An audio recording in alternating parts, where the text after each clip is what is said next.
Hello everyone, welcome back to G Tech Poly. दोस्तों, आज हम एक नया सब्जेक्ट आरसीसी स्टार्ट करने वाले हैं। इसका ये आज पहला लेक्चर है जिसमें कि आज हम इसका सबसे पहला चैप्टर इंट्रोडक्शन यानी परिचय स्टार्ट करने वाले हैं। तो जब भी हम कोई नया सब्जेक्ट स्टार्ट करते हैं सबसे पहले हम उसके सिलेबस की बात करते हैं, ठीक है। तो इसका जो सिलेबस है, ओवरऑल आपके जो सिलेबस में इसके चैप्टर दिए हैं, केवल 11 चैप्टर आपके सिलेबस में दे रखे हैं। जो ऑफिशियल सिलेबस है वो भी आपको मैं दिखाऊंगा। अभी धीरे धीरे सभी बातों को ध्यान से सुनते रहेंगे, कैसे हम इस सब्जेक्ट को कवर करेंगे। हम दोनों लैंग्वेज में इसको पढ़ेंगे, हिंदी में भी इंग्लिश में भी। तो आपको बिल्कुल भी कंफ्यूज नहीं होना है और ना ही बार बार कमेंट्स करना है कि सर हिंदी में पढ़ाएंगे या इंग्लिश में पढ़ाएंगे।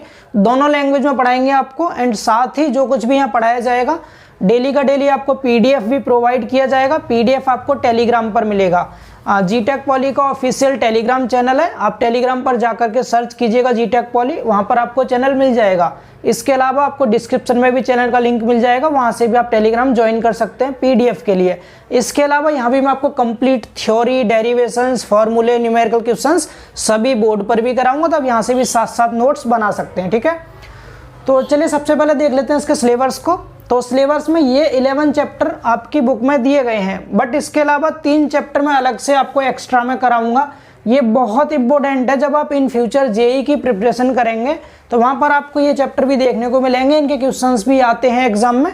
तो अब जब हम आरसीसी पढ़ ही रहे हैं तो टोटली कवर कर लेते हैं, इसलिए मैं आपको यहाँ पर इन 3 टॉपिक को भी कवर कराऊंगा। लिंटल का डिजाइन भी करेंगे, कैंटिलीवर बीम का डिजाइन भी करेंगे और हम ओवरहेड टैंक भी पढ़ेंगे। ये 3 टॉपिक मैंने एक्स्ट्रा में लिखे हैं, बाकी ये आपका सिलेबस में है।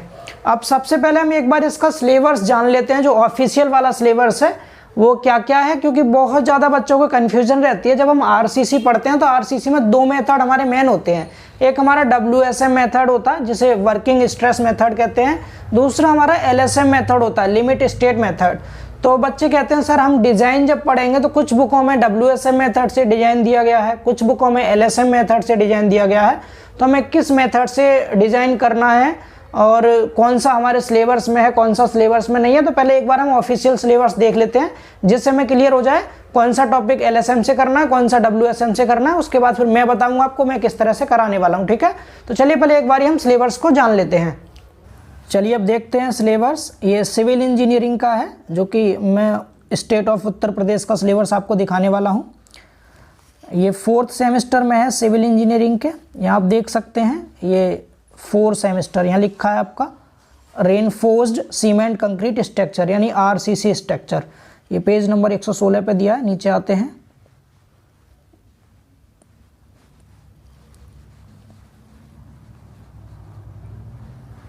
यस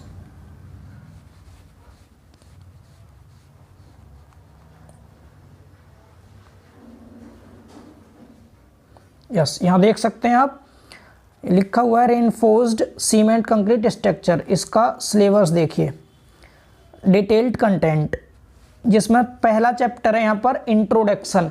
इंट्रोडक्शन चैप्टर के अंदर 3 टॉपिक हैं। पहले चैप्टर में 3 टॉपिक है, कौन कौन से। सबसे पहला टॉपिक है concept of reinforced cement concrete यानी RCC का कॉन्सेप्ट समझेंगे पहले टॉपिक में। दूसरा टॉपिक है रेनफोर्समेंट मटेरियल्स, जो हमारे रेनफोर्समेंट मटेरियल होते हैं उसके बारे में पढ़ेंगे, जिसके अंदर 2 टॉपिक दे रखे हैं। पहला दिया है आपको suitability of steel as reinforcing material, यानी जो रेनफोर्स मटेरियल होता है उसमें स्टील ही क्यों सुटेबल होता है, इसके बारे में जानेंगे हम। दूसरा देखेंगे properties of mild steel, HYSD steel and TMT bars, इसकी प्रॉपर्टीज देखेंगे। और तीसरा जो टॉपिक है हमारा इंट्रोडक्शन चैप्टर के अंदर वो है loading on structures as per IS 875। ये IS कोड है जो कि लोड के लिए कोड यूज किया जाता है। तो हम देखेंगे RCC स्ट्रक्चर पर कौन कौन से लोड कार्य करते हैं। ये तीसरा टॉपिक रहेगा हमारा पहले चैप्टर में। तो पहले चैप्टर का सिलेबस आप लोग समझ चुके हैं। अब देखते हैं दूसरा चैप्टर। दूसरा चैप्टर यहाँ पर दे रखा है introduction to following methods of RCC design. RCC design के लिए जो हमारे ये नीचे मेथड दे रखे हैं इनका इंट्रोडक्शन जानेंगे सिर्फ। तो ये जो आपको यहाँ सेकंड चैप्टर दे रखा है ऑफिशियली, मैं इसको पहले चैप्टर में ही आपको कराऊंगा। मैं इंट्रोडक्शन चैप्टर के अंदर ही आपको पहले चैप्टर जो यहाँ दे रखे हैं 3 टॉपिक उन्हें, और ये नीचे वाले 3 टॉपिक इनको सभी को सिंगल चैप्टर में कवर कराऊंगा, ठीक है। तो यहाँ लिखा है आपका working stress method, definition and basic assumptions, ये हम करेंगे, ठीक। तो मैं ये पहले चैप्टर में आज की क्लास में ही आपको करा दूंगा। दूसरा दिया है limit state method, definition and basic assumptions, ये दूसरा टॉपिक हो गया आपका। तीसरा टॉपिक है problems of singly W and T beam analysis by working stress method. तो ये जो तीसरा टॉपिक है इसको मैं आपको दूसरे चैप्टर में कराऊंगा, जो आपको मैं अपने सीक्वेंस में कराने वाला हूँ, ठीक है। हालांकि यहाँ पर आपको ये दे रखा है वर्किंग स्ट्रेस मेथड से हम देखेंगे singly reinforced beam, doubly reinforced beam, T beam, इनकी जो सिंपल प्रॉब्लम्स होंगे उनकी बात करेंगे, ठीक। तो इस तरह 3 टॉपिक ये हैं। तो इनमें से जो शुरू के 5 टॉपिक है मैं इनको पहले चैप्टर में लिखूंगा, हम जो नोट्स बनाएंगे उसमें पहले चैप्टर में रखेंगे, और जो ये लास्ट वाला टॉपिक है जिसको मैंने बॉक्स बना के दिखाया है इसको मैं दूसरे चैप्टर में ले जाऊंगा अलग से, ठीक है। यहाँ पर जो तीसरा चैप्टर दिया है ये दिया है शियर एंड डेवलपमेंट लेंथ। अब ये जो शियर एंड डेवलपमेंट लेंथ है यहाँ पर अगर आप देखेंगे तो यहाँ इन्होंने स्पष्ट कर दिया है शियर एज पर IS 456/2000, ये RCC का IS कोड होता है बाय वर्किंग स्ट्रेस मेथड। इन्होंने जो शियर वाला चैप्टर है इसको वर्किंग स्ट्रेस मेथड से दिया है आपके सिलेबस में। तो यहाँ पर जो आपका ये शियर वाला चैप्टर है वर्किंग स्ट्रेस मेथड से दिया, मतलब WSM से दे रखा है, लेकिन मैं आपको WSM से और LSM से दोनों से ही कराऊंगा। कभी कभी BT UP बोर्ड में ये LSM मेथड से भी इस पे क्वेश्चन आ जाते हैं। हालांकि सिलेबस में WSM है तो WSM तो आपको जरूर पढ़ना ही है, लेकिन LSM भी आपको मैं साथ में सिखाऊंगा। इस चैप्टर में केवल 3 टॉपिक आपको पढ़ने हैं, shear strength of concrete without shear reinforcement, दूसरा मैक्सिमम शियर स्ट्रेस और तीसरा शियर रेनफोर्समेंट, ये 3 आपको पढ़ने हैं। आगे इन्होंने फिर बोला है concept of limit state method, ठीक है। ये तीसरा चैप्टर आप लोग समझ गए।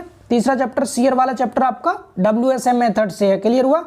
अगला देखिए चौथा चैप्टर, यहाँ पर चौथे चैप्टर का नाम है concept of limit state method, ठीक। इसके बाद इस चौथे चैप्टर के अंदर कौन कौन से टॉपिक आपको पढ़ने हैं जो मैं आपको यहाँ दिखाऊंगा, अभी समझाऊंगा बोर्ड पर भी चीज़ों को, पहले यहाँ देख लें एक बार आप, ठीक। चौथे चैप्टर का पहला टॉपिक है definition and assumption made in limit state of collapse, यानी लिमिट स्टेट मेथड में जो डेफिनेशन और इसके अजम्पशन होते हैं उसकी बात करेंगे। दूसरा टॉपिक हम पार्शियल फैक्टर देखेंगे, partial factor of safety for materials. इसके बाद तीसरा topic partial factor of safety for loads. इसके बाद चौथा टॉपिक डिजाइन लोड्स। पांचवा टॉपिक है स्ट्रेस ब्लॉक पैरामीटर्स, ठीक है। इस तरह 5 टॉपिक आपके इस चैप्टर में पढ़ने हैं आपको। इसके बाद जो आपका 5वां चैप्टर आएगा वो है singly reinforced beam. Singly reinforced beam में 2 चीजें, एक तो थ्योरी पढ़नी है आपको, इसकी दूसरा डिजाइन करना है। और सिंगली रेनफोर्स्ड बीम का जो डिजाइन दिया है वो आपका लिमिट स्टेट मेथड से है, LSM से है, ध्यान रखेंगे। सिंगली रेनफोर्स्ड बीम का डिजाइन आपके सिलेबस में LSM से दिया गया है। सेम ऐसे ही डबली रेनफोर्स्ड बीम की बात करें तो डबली रेनफोर्स्ड बीम का डिजाइन भी आपका वाई लिमिट स्टेट मेथड, ये भी LSM मेथड से ही दे रखा है। इसमें भी आपको थ्योरी और डिजाइन दोनों चीज पढ़ना है डबली रेनफोर्स्ड बीम का, और ये भी LSM मेथड से ही दे रखा है, क्लियर हुआ इतना। अब बात करते हैं 7वें चैप्टर की। तो 7वां चैप्टर है behaviour of T beam, inverted T beam, isolated T beam and L beams, simple problems related to movement capacity, movement capacity कह दो आप, या फिर मूवमेंट ऑफ रेजिस्टेंस MR कहते हैं, वो कह दीजिए आप। तो यहाँ पर केवल सिंपल प्रॉब्लम पढ़नी है, डिजाइन नहीं करना है टी बीम का, ध्यान रखेंगे। आपके सिलेबस में टी बीम का डिजाइन नहीं है, ओनली बिहेवियर है और सिंपल प्रॉब्लम्स हैं जो कि मूवमेंट से रिलेटिव हैं, ठीक है। ये आपके सिलेबस में टी बीम के बारे में दिया है। आगे बात करते हैं 8वां चैप्टर जो सिलेबस में है वो आपका वन वे स्लैब है। वन वे स्लैब की थ्योरी और डिजाइन दोनों दिया है, थ्योरी भी है डिजाइन भी है। और डिजाइन भी आपको किस मेथड से है तो आप देख सकते हैं बाय लिमिट स्टेट मेथड। आपको वन वे स्लैब का डिजाइन भी लिमिट स्टेट मेथड से ही करना है, मतलब सारे डिजाइन हमारे ओवरऑल यहाँ पर LSM मेथड से देखने को मिल रहे हैं, ओनली शियर वाला चैप्टर आपका WSM मेथड से है। सेम ऐसे अगर आप देखें टू वे स्लैब का जो डिजाइन दिया है, थ्योरी भी पढ़नी है आपको, इसकी डिजाइन भी करना है आपको। एंड इसका डिजाइन किस मेथड से दे रखा है तो इसे भी आप देख सकते हैं by limit state method. Limit state method से ही आपको टू वे स्लैब का डिजाइन भी करना है, समझ पा रहे हैं। इसी तरह से आपका 10वां चैप्टर है। 10वां चैप्टर क्या है, एक्सियल लोडेड कॉलम। यहाँ पर कॉलम आपको पढ़ना है, कॉलम में डेफिनेशन पढ़नी है, क्लासिफिकेशन देखना है कॉलम का, देन आफ्टर आप इफेक्टिव लेंथ देखेंगे कॉलम की। इसके बाद आप specifications for longitudinal and lateral reinforcement के बारे में पढ़ेंगे, बहुत इंपॉर्टेंट टॉपिक है ये। एंड चौथा टॉपिक मोस्ट इंपॉर्टेंट है जिसका नाम है design of axial loaded. Axial loaded कौन कौन से कॉलम पढ़ने हैं आपको, square column, rectangular column, circular, short column, इनका डिजाइन आपको करना है। और किस मेथड से करना है, limit state method, LSM method से आपका कॉलम का भी डिजाइन है, ठीक है। समझ आ रहा है सभी को। नेक्स्ट और लास्ट चैप्टर आपका यहाँ पर प्री स्ट्रेस कंक्रीट, 11वां चैप्टर, जिसमें 3 टॉपिक दे रखे हैं। Concept of pre stress concrete, pre stress concrete का कॉन्सेप्ट है। दूसरा topic methods of pre stressing, pre tensioning and post tensioning. यहाँ पर प्री स्ट्रेसिंग के, प्री टेंशनिंग के और पोस्ट टेंशनिंग के मेथड्स के बारे में पढ़ना है दूसरे टॉपिक में। तीसरा टॉपिक आपको एडवांटेज और डिसएडवांटेज देखने हैं प्री स्ट्रेस कंक्रीट के क्या होते हैं। इस तरह से आपके 3 टॉपिक इस 11 चैप्टर में थे। एंड ये एक चौथा टॉपिक और दे रखा है यहाँ पर आपका, क्या, लॉसेज इन प्री स्ट्रेस में क्या क्या लॉस होते हैं इसके बारे में, ठीक है। इसके बाद आपका सिलेबस खत्म। फिर यहाँ पर आपको स्ट्रेटजी बता रखी है कैसे पढ़ना है, क्या पढ़ना है। वो आपको मैं ये वाला सिलेबस टेलीग्राम पर भेज दूंगा जो ऑफिशियल है, अब वहाँ से इसको देख सकते हैं। इतना था आरसीसी का सिलेबस। उम्मीद है आप लोग सब समझ गए होंगे, ठीक है। फिर आपका नया सब्जेक्ट आ गया एनर्जी कंजर्वेशन। तो आरसीसी का सिलेबस आपको सबको समझ आया। अब चलिए बोर्ड पर चलते हैं और समझते हैं हम किस वे में इसको कवर करने वाले हैं। चलिए अब हम इतना तो समझ चुके हैं दोस्तों कि हमें सिलेबस में क्या क्या दे रखा है। थोड़ा सा यहाँ भी देख लीजिए आप। सबसे पहले हम इंट्रोडक्शन पढ़ेंगे। इंट्रोडक्शन में बेसिक से टॉपिक पढ़ने हैं। हो सकता है आज ही के सिंगल लेक्चर में आपका ये पहला चैप्टर पूरा कवर हो जाए।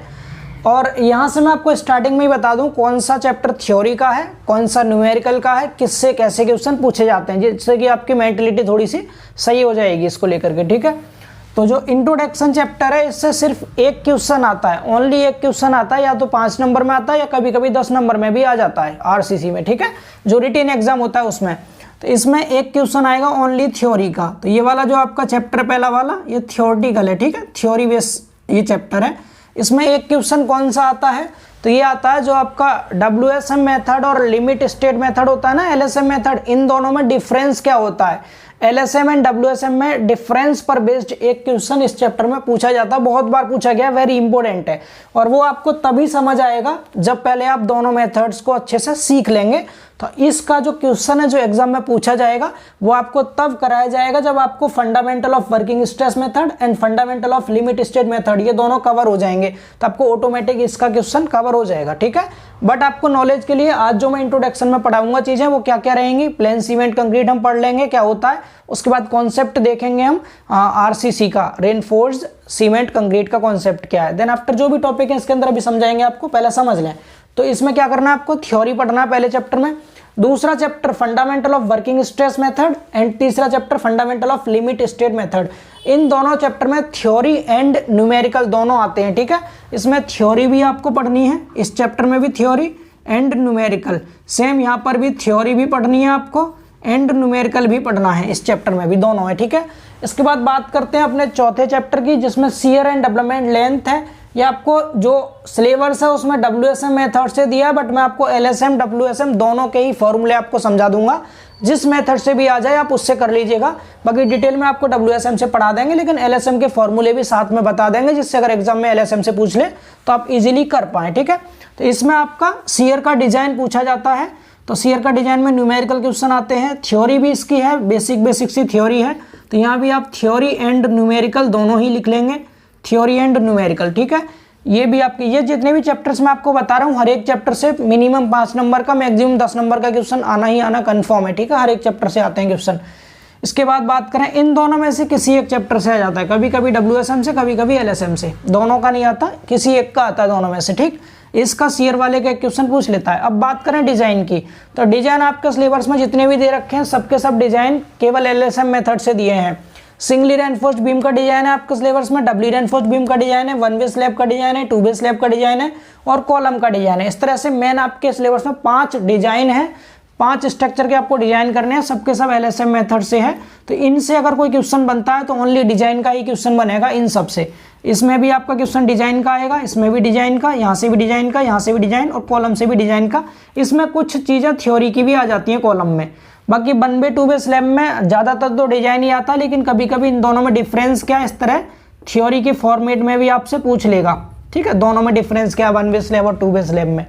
और डिजाइन स्टेप तो आपको सबके याद करने ही होंगे, वो तो किसी का भी पूछा जा सकता है। टी बीम के बारे में आपसे केवल क्वेश्चन पूछेगा, सिंपल प्रॉब्लम पूछेगा, केवल क्वेश्चन आएगा इसका न्यूमेरिकल, ना डिजाइन आएगा ना थ्योरी आएगी, ओनली न्यूमेरिकल क्वेश्चन आएगा इसका, ठीक है। And pre stress concrete theory part है, ठीक है, इसका ओनली थ्योरी आएगी, ना न्यूमेरिकल आएगा इसमें, ना डिजाइन पूछेगा आपसे, केवल थ्योरी आएगी इस तरह से। इसके साथ साथ ये 3 टॉपिक मैं आपको एक्स्ट्रा कराऊंगा, लिंटल का डिजाइन, कैंटिलीवर बीम का डिजाइन और ओवरहेड टैंक। इनमें ये तो डिजाइन वाला पार्ट है, ये भी डी जिन पर लिखा जा रहा है वो समझो डिजाइन है, और ये वाला थ्योरी वाला पार्ट है। ठीक है, इस तरह से हम आरसीसी को कवर करेंगे। लगभग आपके स्टार्टिंग के 10 से 15 मिनट मैंने आपको ये सब कुछ समझाया जो बहुत ज़रूरी था, आगे आपके माइंड में कोई कैसा भी कन्फ्यूजन ना रहे इसके लिए। अब हम स्टार्ट करेंगे अपना पहला चैप्टर, और साथ ही आपको एक और इन्फॉर्मेशन दे दें, आज या कल में ही आपको नोटिफिकेशन मिल जाएगा, आपका सर्वे फर्स्ट भी स्टार्ट होने वाला है। जो सिविल इंजीनियरिंग का 4th सेमेस्टर में सब्जेक्ट है सर्वे फर्स्ट, वो भी हो सकता है कल से ही हम शुरू कर लेंगे। फिर हमारे 3 सब्जेक्ट रेगुलर चलेंगे, एक तो आपका हाइड्रोलिक्स चलेगा HHM, एक आपका आरसीसी और एक सर्वे। 3 लेक्चर पर डे आपको प्रोवाइड किए जाया करेंगे। जब ये तीनों चैप्टर आपके सब्जेक्ट आपके कवर हो जाएंगे, उसके बाद हम कोई 3 नए सब्जेक्ट उठा लेंगे, फिर उनको कवर करेंगे आपके एग्जाम तक। ठीक है, इसी वे में पढ़ते रहेंगे हम लोग। तो आप अगर चैनल पर नए हैं तो चैनल को एक बार सब्सक्राइब जरूर कर लें और बेल आइकन प्रेस कर लें नई वीडियोज़ का नोटिफिकेशन के लिए। चलिए अब इसको रफ करते हैं, आप इसका स्क्रीनशॉट ले सकते हैं और पहले चैप्टर से स्टार्ट करते हैं। तो देखिए पहले चैप्टर में ये 8 टॉपिक हैं जो कि बहुत ज़्यादा आसान है और काफ़ी इम्पोर्टेंट है आगे आरसीसी को समझने के लिए। हालांकि एग्ज़ाम के पॉइंट ऑफ व्यू से इम्पोर्टेंट नहीं है, लेकिन जेईई एग्जाम्स में जब आप पढ़ते हैं ना इन फ्यूचर, तो बहुत ज़्यादा इम्पोर्टेंट हो जाते हैं ये।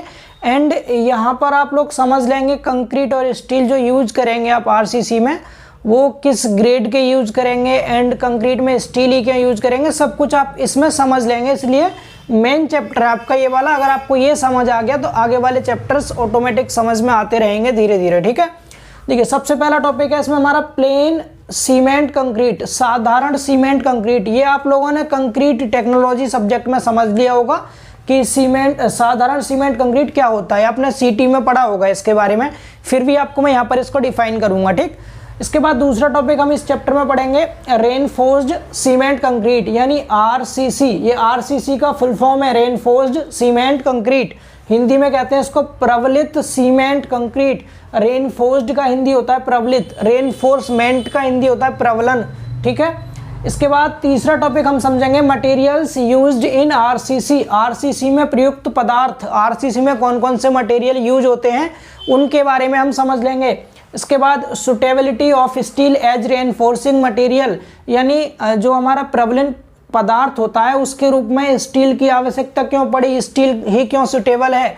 हम जो कंक्रीट में जो छड़ आपने देखा होगा जब भी कोई आरसीसी स्ट्रक्चर बनती है, जैसे आपने छत बनते हुए देखा होगा, स्लैब जब बनती है तो स्लैब में कंक्रीट के साथ साथ हम सरिया डालते हैं, तो वो सरिया जो होती है ना, वो सरिया स्टील की होती हैं। ठीक है, ऐसा नहीं कि लोहे की होती हैं, वो स्टील की होती हैं। जब तक हम लोग इंजीनियरिंग नहीं कर रहे थे तब तक हम बचपन में कहते थे लोहे की सरिया ही, लेकिन लोहे की नहीं होती, वो किसकी होती हैं, स्टील की होती हैं। तो हम कंक्रीट के साथ स्टील ही क्यों यूज करते हैं उसको हम इसमें समझेंगे चौथे टॉपिक में। ठीक, पांचवा टॉपिक हम पढ़ेंगे यहाँ पर टाइप्स ऑफ स्टील रेनफोर्समेंट, प्रबलन इस्पात के प्रकार। कितने टाइप की स्टील होती हैं जो आपकी कंक्रीट के साथ यूज की जाती है रेनफोर्समेंट के रूप में, उन स्टील के टाइप को यहाँ समझ लेंगे।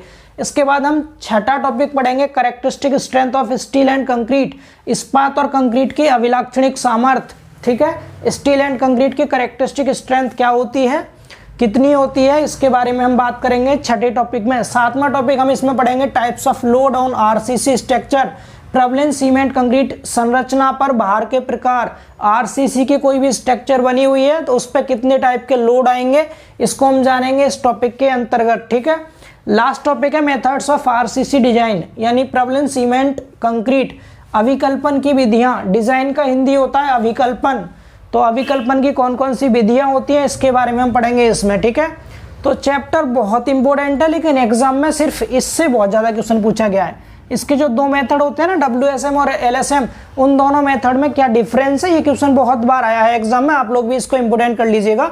Difference between LSM and WSM, ये मोस्ट इंपोर्टेंट क्वेश्चन है इस टॉपिक का। ठीक है, जो कि आपको अगले चैप्टर्स के बाद ये समझ में आएगा, लास्ट का टॉपिक।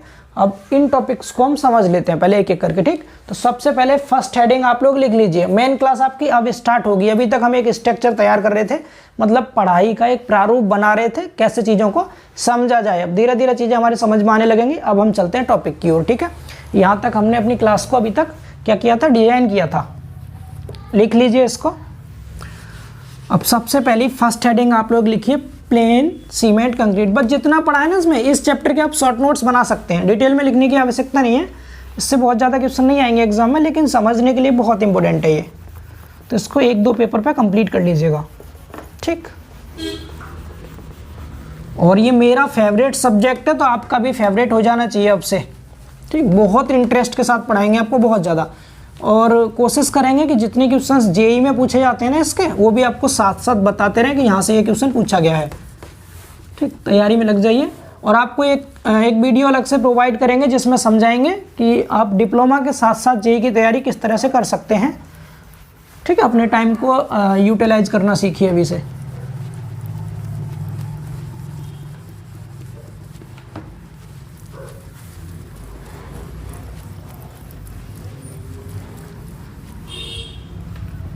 चलिए, प्लेन सीमेंट कंक्रीट, साधारण सीमेंट कंक्रीट क्या होती है? सबसे पहली चीज़ नाम से पता चल रहा है, सीमेंट और कंक्रीट, यानी कि आपने कंक्रीट के बारे में पढ़ा है ना सीटी में। कंक्रीट में क्या क्या होता है आपने देखा था जब हम कंक्रीट बनाते हैं। नहीं भी पढ़ा तो आपने बेसिकली देखा होगा, आपके घर पर या कहीं पर रोड बनता है तो रोड बनते हुए सबने देखा होगा। क्या क्या देखा है आपने? देखा कंक्रीट में एक तो सीमेंट पड़ा होता है, सीमेंट, ठीक, पहली चीज़। दूसरा आपने देखा होगा हम उसमें सैंड मिलाते हैं, सैंड जिसे बालू कहते हैं हिंदी में, ठीक। तीसरा हम उसमें ग्रेवल मिलाते हैं जिसे गिट्टी कहते हैं आप, या बजरी कह देते हैं, ग्रेवल, समझ पा रहे हैं। एंड चौथा हम उसमें पानी मिलाते हैं, वाटर। ये 4 तो मेन चीज़ हम मिलाते ही मिलाते हैं। तो हम क्या कह सकते हैं?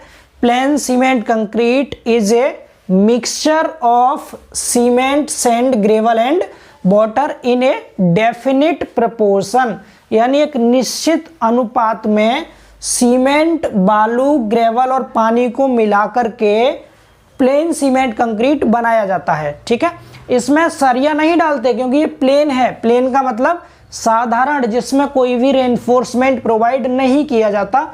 ये हो गया सिंपल सा इसकी डेफिनेशन। लिख लेंगे आप सभी, लिख लेंगे ना। प्लेन सीमेंट कंक्रीट क्या लिखेंगे?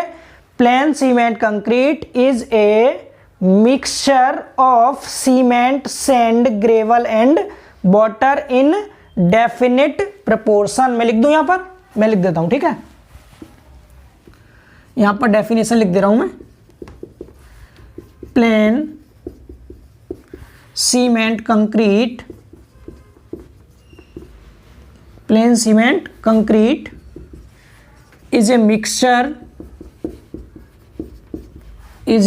mixture of किस किस का? Cement, comma sand, comma gravel and water in a definite proportion, definite proportion, ठीक है। आप हिंदी में लिख लेंगे ना सभी लोग। साधारण सीमेंट कंक्रीट, सीमेंट, बालू, गिट्टी तथा पानी का एक मिक्सचर होता है जिसे निश्चित अनुपात में मिला करके बनाया जाता है। उम्मीद है आप सबको इतना समझ आया होगा। बस बेसिक सी डेफिनेशन समझते चलेंगे हम। अब यहाँ पर थोड़ा सा इसके बारे में सुन लीजिए, इसकी जो प्रॉपर्टी है, क्यों हमें आरसीसी की ही जरूरत पड़ी, क्यों हमारा काम प्लेन सीमेंट कंक्रीट से नहीं हुआ, हमें सरिया डालने की आवश्यकता क्यों पड़ी, हम क्यों रेनफोर्समेंट प्रोवाइड करते हैं किसी भी कंक्रीट में, ठीक है। तो यहाँ समझते हैं। देखिए, इतना तो आप डेफिनेशन लिख लेंगे। अब आपके पास कोई एक स्ट्रक्चर है, ये ध्यान से समझिएगा थोड़ा सा इंटरेस्ट के साथ, ठीक है। ये आपके पास आपने क्या किया, गिट्टी डाल दी है, ये गिट्टी है, इस तरह से बना दे रहे हैं ग्रेवल, ठीक है। ट्रायंगल शेप की जो है ग्रेवल है ये, ठीक। इसके बाद आपने इसमें फिर बालू डाल दी, ऐसे बालू भर दी इसके अंदर, और बालू भरने के बाद फिर आपने इसमें सीमेंट भी डाल दी, छोटे छोटे पार्टिकल ये सीमेंट के हो गए। तो आपने तीनों चीज़ डालने के बाद इसमें पानी भी मिला दिया, पानी मिला दिया, ठीक, इस तरह से। तो आपके पास क्या हो गया, ये प्लेन सीमेंट कंक्रीट बन गई, ठीक। क्या बन गई? Plane cement concrete. अब प्लेन सीमेंट कंक्रीट की सबसे खास बात सुन लीजिए क्या होती है। जो प्लेन सीमेंट कंक्रीट होती है ना, इसकी कंप्रेसिव स्ट्रेंथ तो बहुत हाई होती है। ध्यान से सुनेंगे, बहुत इंपॉर्टेंट बात बता रहे हैं आपको यहाँ पर। कंप्रेसिव स्ट्रेंथ, ठीक है। हिंदी में इसको कहते हैं संपीडन सामर्थ्य, संपीडन सामर्थ्य, ठीक। कंप्रेसिव स्ट्रेंथ कैसी होती है इसकी? हाई होती है, हाई, ठीक। एरो ऊपर को बना दिया, इसका मतलब क्या? हाई। हाई मतलब अधिक, उच्च होती है, ठीक है, हाई। कंप्रेसिव स्ट्रेंथ, लेकिन इसकी टेंसाइल स्ट्रेंथ बहुत लो होती है। टेंसाइल स्ट्रेंथ कैसी होती है इसकी? लो होती है, लो नीचे को बना दिया और मतलब कम होती है, लो होती है। टेंसाइल स्ट्रेंथ मतलब तनन सामर्थ्य, ठीक है। ये चीज भी आप लोग याद रखें। क्या? प्लेन सीमेंट कंक्रीट की कंप्रेसिव स्ट्रेंथ हाई होती है बट टेंसाइल स्ट्रेंथ लो होती है। अब अगर आपने कोई भी स्ट्रक्चर बना रखी है, ठीक, तो हम प्लेन सीमेंट कंक्रीट को ऐसी जगह तो प्लेस कर सकते हैं जहां पर हमें जरूरत हो हाई कंप्रेसिव स्ट्रेंथ की, लेकिन वहां पर टेंसाइल स्ट्रेंथ की हमें कोई आवश्यकता ना हो, तो वहां तो हम प्लेन सीमेंट कंक्रीट का यूज कर सकते हैं इजीली। लेकिन जहां पर भी टेंसाइल स्ट्रेस ज़्यादा हो गया, यहाँ पर टेंसाइल स्ट्रेस की वैल्यू बढ़ गई, अधिक हो गई, तो वहां पर प्लेन सीमेंट कंक्रीट फेल हो जाएगा। कैसे? जैसे आपने कोई एक बीम बना दी, ध्यान से सुनिएगा। जैसे आपने ये कोई एक बीम बनाई, ठीक है, लाइक डेक्ट, ये कोई बीम है, और जब ये बीम बेंड कर गई, ये इसकी न्यूट्रल एक्सिस है। इतना आप लोग सॉम में पढ़ चुके हैं, थोड़ा इंटरेस्ट दिखाइएगा समझने में, ठीक है। ये और जब भी इस पर कोई लोड आया, ऊपर से यहाँ से कोई लोड आया, इस लोड के कारण इसमें बेंडिंग मूवमेंट उत्पन्न होगा। आप लोग पढ़े हैं इस चीज़ को। इस लोड के कारण क्या होगा? बीम में बेंडिंग मूवमेंट उत्पन्न होगा, तो बीम नीचे को इस तरह से बेंड करेगी, ऐसे। जब बीम यहाँ पर बेंड करती है तो आपने क्या देखा? ये न्यूट्रल एक्सिस है। आप लोग इतना पढ़ चुके हैं क्या कि ऊपर वाला जोन सिकुड़ गया कुछ, और जब ये सिकुड़ गया तो ऊपर वाला पोर्शन तो क्या हो गया? कंप्रेशन। ऊपर वाला जो जोन है आपका वो कंप्रेशन जोन हो गया, नीचे वाला ये फैल गया नीचे की तरफ इस तरह से, तो फैल गया तो नीचे का जोन क्या हो गया आपका? टेंशन जोन हो गया, टेंशन जोन।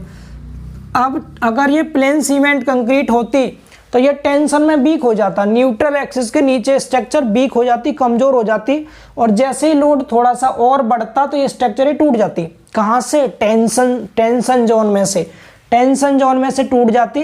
तो इस स्ट्रक्चर का टेंसाइल स्ट्रेंथ बढ़ाने के लिए, क्या इस स्ट्रक्चर की टेंसाइल स्ट्रेंथ को बढ़ाने के लिए, अच्छा एक बेसिक सा क्वेश्चन है, पूछा जाता है कंप्रेसिव स्ट्रेंथ जो होती है टेंसाइल स्ट्रेंथ से कितने गुना अधिक होती है? तो 10 गुना, लगभग 10 गुना ज़्यादा होती है।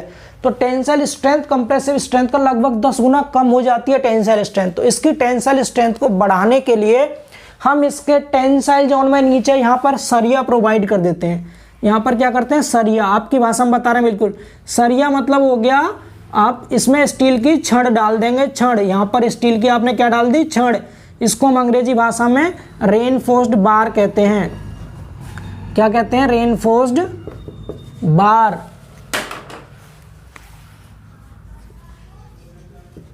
रेनफोर्स्ड स्टील बार कह दीजिए आप, स्टील बार, यानी प्रबलन इस्पात की छड़। प्रबलन इस्पात की छड़ हम यहाँ पर इसमें प्रोवाइड कर देते हैं, जिसको जो हम स्टील की छड़ डालते हैं ना, इसी को हम रेनफोर्समेंट कहते हैं। तो रेनफोर्समेंट का आर और सीमेंट कंक्रीट का सीसी, इन दोनों को लेकर के आरसीसी आपका बन जाता है। ये चीज़ सभी को समझ आ रही है? तो मैंने क्या बताया, ध्यान से सुनेंगे, दोबारा रिपीट कर रहे हैं। जो प्लेन सीमेंट कंक्रीट होता है ये 4 चीज़ का मिक्सचर होता है, सीमेंट का, सैंड का, ग्रेवल का और वाटर का, ठीक है। इन चारों चीज़ को मिला करके प्लेन सीमेंट कंक्रीट बन जाता है। अब प्लेन सीमेंट कंक्रीट की कंप्रेसिव स्ट्रेंथ तो बहुत अधिक होती है, लेकिन इसकी टेंसाइल स्ट्रेंथ बहुत वीक होती है। जब भी टेंसाइल स्ट्रेंथ वीक होती है तो इसकी टेंसाइल स्ट्रेंथ को बढ़ाने के लिए हम इसके जो भी स्ट्रक्चर होती है प्लेन सीमेंट कंक्रीट की, उसके टेंशन जोन में स्टील की एक छड़ डाल देते हैं, और इस स्टील की छड़ को हम रेनफोर्समेंट कहते हैं, ठीक है। और जब स्टील की छड़ हमने प्रोवाइड कर दी सीमेंट कंक्रीट में, तो ये मिलके बन गया आपका रेनफोर्समेंट सीमेंट कंक्रीट, यानी आरसीसी बन गया। तो समझ आ गया आपको? अब एक क्वेश्चन ये बनता है हमारे माइंड में कि हम स्टील की छड़ी क्यों यूज कर रहे हैं? क्या हम इसकी जगह पर एल्यूमिनियम की छड़ यूज नहीं कर सकते, कॉपर की छड़ यूज नहीं कर सकते?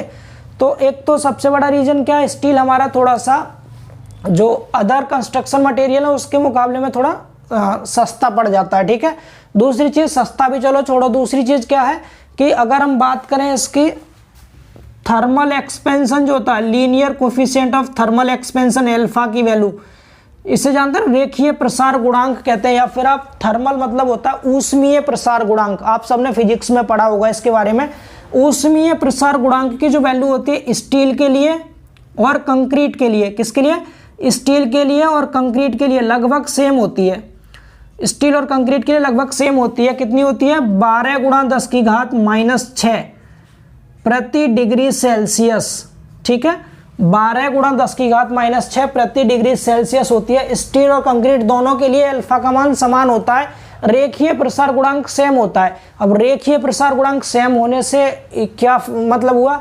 इससे मतलब ये हुआ, जब भी जैसे स्टील की कोई स्ट्रक्चर बनी हुई है, इसकी आरसीसी की, सपोज डेट ये कोई स्ट्रक्चर है और यहाँ पर आपने इसमें बीच में क्या कर रखा है, ये स्टील की छड़ भी प्रोवाइड कर रखी है। समझ लीजिए अभी ध्यान से, इसमें कंक्रीट भी भरी हुई है ऐसे करके और इसमें स्टील की छड़ भी पड़ी हुई है, समझेंगे थोड़ा, ठीक है। अब जब भी टेम्परेचर वेरिएशन होगा, तापमान में परिवर्तन होगा, ताप बढ़ेगा या घटेगा, जब टेम्परेचर बढ़ेगा तो इसमें थोड़ा सा एक्सपेंशन होगा, स्ट्रक्चर में प्रसार होगा, और जब प्रसार होगा तो जितना कंक्रीट फैलेगी उतना ही स्टील फैलेगा। अगर इन दोनों का अल्फा का मान समान है तो इनमें एक्सपेंशन सेम होगा, और जब इसमें संकुचन होगा, कंस्ट्रक्शन होगा, तो वो भी बराबर ही होगा। तो इसीलिए ऐसा नहीं है कि आपका स्टील, अगर यहाँ स्टील की जगह आप कोई और छड़ डाल देते जिसके लिए अल्फा की वैल्यू कंक्रीट से ज़्यादा होती, तो पता चला टेम्परेचर बढ़ने पर वो छड़ आपकी बाहर निकल आती कंस्ट्रक्शन से और स्ट्रक्चर फेल हो जाती। इसीलिए हम क्या करते हैं, स्टील को यूज करते हैं कंक्रीट के साथ, क्योंकि इसके लिए अल्फा की वैल्यू बिल्कुल सेम होती है, स्टील और कंक्रीट दोनों की। तो दोनों में एक्सपेंशन प्रसार भी समान होगा और संकुचन भी बराबर होता है दोनों में ही, ठीक है। इसीलिए हम क्या करते हैं, कंक्रीट के साथ स्टील का यूज कर लेते हैं। उम्मीद है आपको इतनी चीज़ें समझ में आई होंगी, ठीक है। तो आप इसके प्लेन सीमेंट कंक्रीट के बारे में मैं स्लाइड में आपको शो कर रहा हूँ, इंग्लिश में शो हो रही है आपको स्लाइड, इसको आप लोग लिख लेंगे। और हिंदी वाले बच्चे भी चीज़ों को थोड़ा सा इंग्लिश में समझने की कोशिश करें, क्योंकि इन फ्यूचर आपको इंग्लिश में चीज़ें ज़्यादा पढ़ने को मिलेंगी, ठीक है। हालांकि मैंने आपको हिंदी में चीज़ों को समझा दिया, एक एक वर्ड आपको हिंदी में बता दिया क्या है, तो आप इसकी डेफिनेशन लिख लेंगे इजीली। चलिए अब चलते हैं अपने सेकेंड टॉपिक पर, रेनफोर्स्ड सीमेंट कंक्रीट की ओर। इसको रफ कर देते हैं, ठीक है, समझिए। चलिए अब समझते हैं दूसरा टॉपिक, रेनफोर्स्ड सीमेंट कंक्रीट यानी प्रबलित सीमेंट कंक्रीट। अब यहाँ पर जो थ्योरी पार्ट लिखा हुआ है टोटल इंग्लिश में लिखा हुआ है, बट आप परेशान ना हो, जो भी हिंदी मीडियम वाले बच्चे हैं उनको भी इजीली समझ में आ जाएगा। इसको आप बाद में रीड करेंगे, पहले आप समझेंगे थोड़ा सा। तो जस्ट अभी मैंने आपको क्या बताया था, हमने बताया था कि प्लेन सीमेंट कंक्रीट जो होता है उसकी कंप्रेसिव स्ट्रेंथ तो बहुत हाई होती है, संपीड़न सामर्थ्य अधिक होती है, लेकिन टेंसाइल स्ट्रेंथ उसकी बहुत लो होती है। तो हम प्लेन सीमेंट कंक्रीट की टेंसाइल स्ट्रेंथ को इम्प्रूव करने के लिए हम उसमें रेनफोर्समेंट प्रोवाइड करते हैं, मतलब उसमें प्रबलन प्रोवाइड करते हैं। यहाँ पर रेनफोर्समेंट मतलब है स्टील की छड़ हम उसमें प्रोवाइड कर देते हैं, जिससे कि उसकी टेंसाइल स्ट्रेंथ बढ़ जाए। तो जब हमने इसमें स्टील की छड़ प्रोवाइड कर दी और इसकी टेंसाइल स्ट्रेंथ बढ़ा दी, तो अब हमारी जो स्ट्रक्चर बन गई वो आरसीसी बन गई। सीसी हमारे पास पहले से था सीमेंट कंक्रीट, हमने उसमें रेनफोर्समेंट और मिला दिया, यानी आर मिला दिया उसमें, तो आरसीसी बन गया। इस तरह से समझ पा रहे हैं आप लोग। तो यहाँ पर यही लिखा है, पहली दो लाइन को पढ़िए आप ध्यान से, क्या लिखा है, plane cement concrete has very low tensile strength. Hindi वाले बच्चों को मैं साथ में हिंदी बोल रहा हूँ, आप लिख लीजिएगा। साधारण सीमेंट कंक्रीट की तनन सामर्थ्य बहुत कम होती है, ठीक है, लिख लेंगे इतना। आगे लिखा है फिर, to improve the tensile strength of concrete reinforcement is needed which can take up the tensile stress developed in the structure. यानी फिर आगे आप हिंदी में कह देंगे, आपने इतना लिख लिया ना कि साधारण सीमेंट कंक्रीट की तनन सामर्थ्य कम होती है, फिर लिखेंगे आप इसकी तनन सामर्थ्य को बढ़ाने के लिए हम इसमें रेनफोर्समेंट प्रोवाइड करते हैं, या फिर रेनफोर्समेंट की आवश्यकता होती है, प्रबलन की आवश्यकता होती है, जो स्ट्रक्चर में उत्पन्न होने वाले टेंसाइल स्ट्रेस को क्या करता है, टेकअप कर लेता है, ठीक है, यानी सहन कर लेता है। समझ पा रहे हैं इतना आप लोग, लिख लेंगे हिंदी में इजीली। सिर्फ इतना लिखिएगा आप, साधारण सीमेंट कंक्रीट की तनन सामर्थ्य कम होती है, उसको बढ़ाने के लिए हम उसको बढ़ाने के लिए हमें प्रबलन की आवश्यकता होती है, जो टेंसाइल स्ट्रेस को बियर कर लेती है, सहन कर लेती है, ठीक है। इस तरह से हमारा आरसीसी बन जाता है। इतना समझ आ रहा है। फिर यहाँ लिखा है 10 मतलब इस प्रकार, reinforced cement concrete is a composite material which is made up concrete and steel reinforcement. यानी हमारा जो आरसीसी है वो क्या है, एक कंपोजिट मटेरियल है, ये किस किस का कंपोजिशन होता है, तो कंक्रीट का और स्टील का ये कंपोजिशन होता है। इतना सभी को समझ में आ रहा है, लिख लेंगे ना। इसके बाद की जो लाइन लिखी है वो क्या लिखी हुई है, ये मैंने आपको बताया था। अभी मैंने क्या बताया था, जैसे ये कोई बीम है और जब ये बीम बेंड कर जाती है नीचे की ओर, ऐसे मुड़ जाती है बीम, इस तरह से ऐसे बेंड हो गई बीम।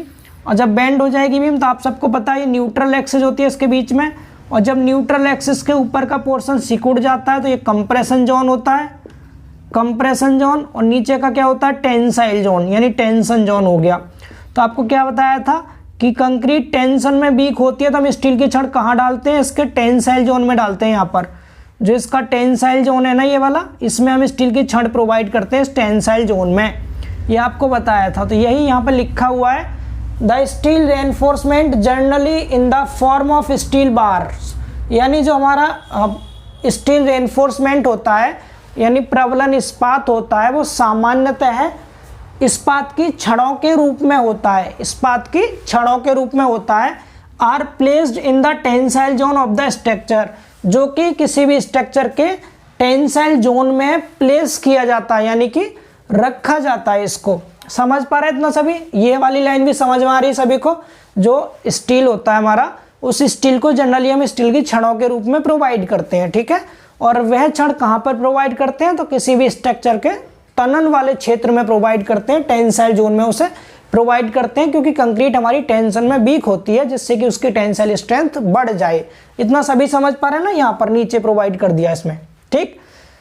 यहाँ लिखा है RCC is a versatile construction material which is strong in compression as well as tension, यानी जो आरसीसी होता है वो कंप्रेशन और टेंशन दोनों में ही स्ट्रॉन्ग होता है, जबकि प्लेन सीमेंट कंक्रीट केवल कंप्रेशन में स्ट्रॉन्ग था, टेंशन में स्ट्रॉन्ग नहीं था।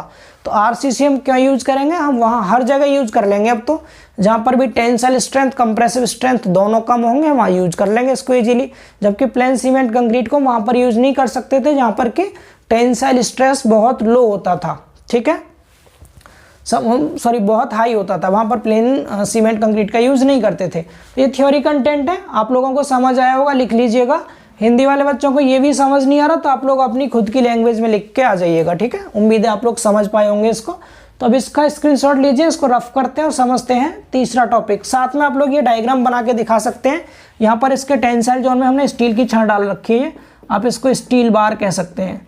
आगे तक आप इनको बार बार पढ़ेंगे इस चीज़ को, ठीक है। ये स्टील बार हमने यहाँ पर प्रोवाइड कर रखी है नीचे टेंसाइल जोन में। टेंशन में हमने यहाँ पर स्टील की बार को प्रोवाइड कर दिया, कंप्रेशन में प्रोवाइड नहीं करते, क्योंकि कंप्रेशन में ऑलरेडी आपकी जो बीम है वो स्ट्रॉन्ग होती है काफ़ी ज़्यादा, ठीक है। हटाते हैं इसको।